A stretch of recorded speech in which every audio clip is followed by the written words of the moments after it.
நாங்கள் கொங்கர்பட்டி சேர்ந்தவங்க.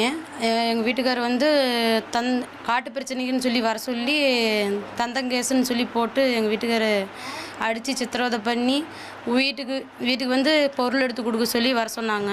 அந்த பொருள் எடுத்து கொடுத்துட்டு உள்ளே அலங்காட்டுக்குள்ளே கூப்பிட்டு போய் ஷூட் பண்ணி கொன்று தலையே இல்லாத சதிச்சு எல்லாம் போட்டாங்க. 18 நாள் கழித்து தான் ஏப்ரல் 4ஆம் தேதி தான் பாடி கண்டுபிடிச்சி எடுத்தோம்.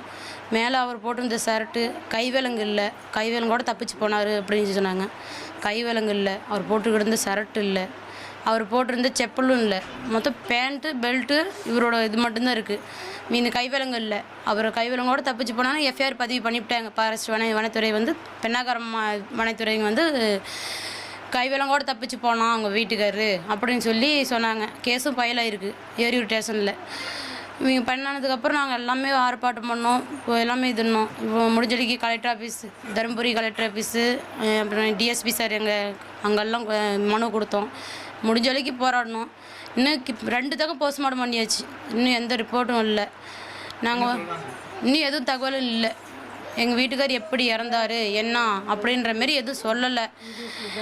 சிபிசிஐடிக்கு விசாரணைக்கு கை மாற்றி விட்டோம். இங்கே தான் வந்து சென்னையில் வந்து கோர்ட்டில் வந்து ரீபோஸ்ட்மார்ட்டம் பண்ணுறதுக்கு நாங்கள் ஆர்டர் போட்டோம். அவங்க கொடுத்தாங்க, எல்லாம் பண்ணணுங்க, ரீபோஸ்ட்மார்ட்டம் பண்ணணுங்க. ரெண்டு தங்க பண்ணிக்குது. அந்த ரிப்போர்ட்டும் வரல, டிஎன்ஏ டெஸ்ட்டும் எடுத்துட்டாங்க, எல்லாமே வந்துருச்சு. சிபிசிஐடிக்கு கைவிலக்கு மாற்றி விட்டாச்சு. 12 வாரம்னாங்க.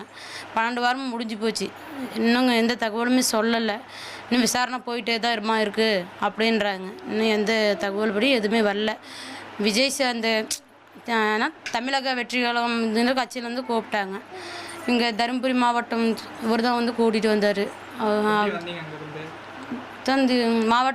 தருமபுரி மாவட்டம் ஆட்சியர் அவர் இவர் தான் வந்து கூப்பிட்டு வந்து சொன்னார், இதுமாரிமா இப்படின்னா விஜய்க்கு வந்து அஜித் குமார் இறந்தாருங்க இல்லையா, அது மூலிமா வந்து விஜய் சார் வந்து எல்லாம் போய் அவர் வீட்டுக்கு போய் ஆறுதல் சொன்னார் அப்படின்னாங்க. இதேமாரி நடந்த குடும்பத்துக்கு நாங்கள் நியாயம் வாங்கி தரோம் அப்படின்னு சொல்லி சொன்னாங்க. இவங்க வந்து கூப்பிட்டாங்க.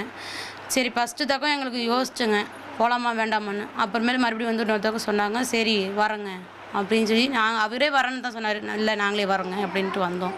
இவங்க தான் கூட்டிகிட்டு வந்தாங்க. தருமபுரி மாவட்டம் ஆட்சியார் அவர் தான் கூப்பிட்டு வந்தார்.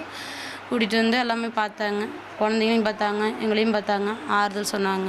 எங்களால் விஜய் சார் வந்து எங்கள் வீட்டுக்காரர் எல்லாம் இப்போ 31 குடும்பம் இந்த டெத்து லாக்டெத்து இதெல்லாம் சொன்னாங்க இல்லையா, அதெல்லாம் போகிறாமே 31 குடும்பத்துக்கு நீதி நியாயமும் வாங்கி தரோம், எங்களால் முடிஞ்சது உங்களுக்காக செய்கிறோங்க அப்படின்னு.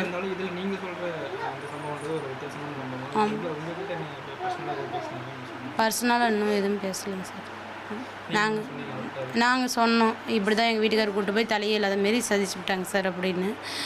சரிம்மா அப்படின்னாரு. பாருங்க அழுவாதீங்க அப்படின்னு சொல்லி ஒரு ஆறுதல் சொன்னார். சரி அப்படின்ட்டு அப்புறம் இன்னைக்கு அந்த இதில் பேசினார். எங்களால் முடிஞ்சதை அவங்களுக்கு உதவி செய்கிறாங்க அப்படின்னு சொல்லிக்கிறாங்க. பார்ப்போம், எல்லாம் பண்ணட்டும். எனக்கு வந்து நிரந்தர வீடு இல்லை, ஃபாரஸ்ட்டில் தான் இருக்குது வீடு, சொந்த வீடும் இல்லை.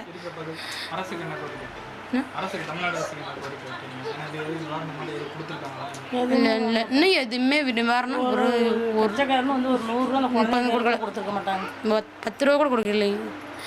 ஆனால் என்னால் எனக்கு நீதியும் ஏதோ மற்ற எங்கள் வீட்டுக்கார் சாவுக்கு நீதி நியாயம் வேணும். அவங்க கூப்பிட்டு போய் தானே பண்ணினாங்க, அவங்களே வாங்கி கொடுக்கட்டும், நீதி நியாயம் வாங்கி தரணும். நான் முடிஞ்ச அளவுக்கு போகிறாங்க சார். எனக்கு போலீஸ்னால் பயம், நான் போலீஸ் கண்டாவே தூரமாக ஓடுறவேன். ஆனால் இந்த அளவுக்கு எங்கள் வீட்டுக்கார் கொண்டு போய் கொண்டதுனால தாங்க சார் எனக்கு ஆத்திரம் அங்கலப்பில் தான் நான் வந்து இவ்வளோ தூரம் நான் வந்ததே. எங்கள் வீட்டுக்கார் சாவுக்கு நீதி வேணும், நியாயம் வேணும். அவர் என்ன தப்பு செஞ்சார், தப்பே பண்ணியிருக்கட்டும், நீங்கள் தூக்கி ஜெயிலில் போடுறது, அவருக்கு தக்க தண்டனை கொடுத்து அவங்க முடிஞ்ச அளவுக்கு 10 வருஷமோ 5 வருஷமோ நீங்கள் உள்ளே போட்டிருக்கலாம்ல, நாங்கள் போய் பார்த்துட்டு கூட இருந்திருப்பாங்கல்ல. அநியாயமாக எங்களை விட்டு பிரித்து விட்டீங்கல்ல, அதே தான் சார் எங்களுக்கு வருத்தம், வேறு ஒன்றும் இல்லை. எனக்கு 23 வருஷம் தாங்க சார் ஆகுது. எங்கள் வீட்டுக்காருக்கு 28 வருஷம். அவரும் சிறும்பையன் தான், எங்களுக்கு நான் சின்ன பொண்ணு தான், இல்லைன்னு சொல்லலை. 3 பொண்ணு 15 வருஷத்துலேயே தான் கல்யாணம் பண்ணி குடிச்ச அம்மா. பசங்க இல்லை. என் கையில் உள்ளக்குள்ளே நான் உங்களுக்கு ஏதோ நல்ல இடத்துல சேர்த்து விட்ருங்க உங்கள் அப்படின்னு வாழ்க்கையை நல்லா சேர்த்து விட்டாங்க. எங்கள் வீட்டுக்காரர் நல்லா தான் பார்த்துக்கிட்டாரு, முடிஞ்ச வரைக்கும் நல்லா தான் பார்த்துக்கிட்டாரு. ஒரே வேலைக்கோடு நோட் பண்ணுறது, சாப்பாடு தண்ணி பண்ணிவிட்டு வீட்டோடு தான். ஆனால் அந்த அளவுக்கு இந்த மாதிரியே இந்தமாரி கேஸ் போட்டு எல்லாம் பண்ணி முடிச்சுட்டாங்க. ஆனால் இன்னும் எந்த தகவலுமே சொல்ல மாட்டேங்கிறாங்க.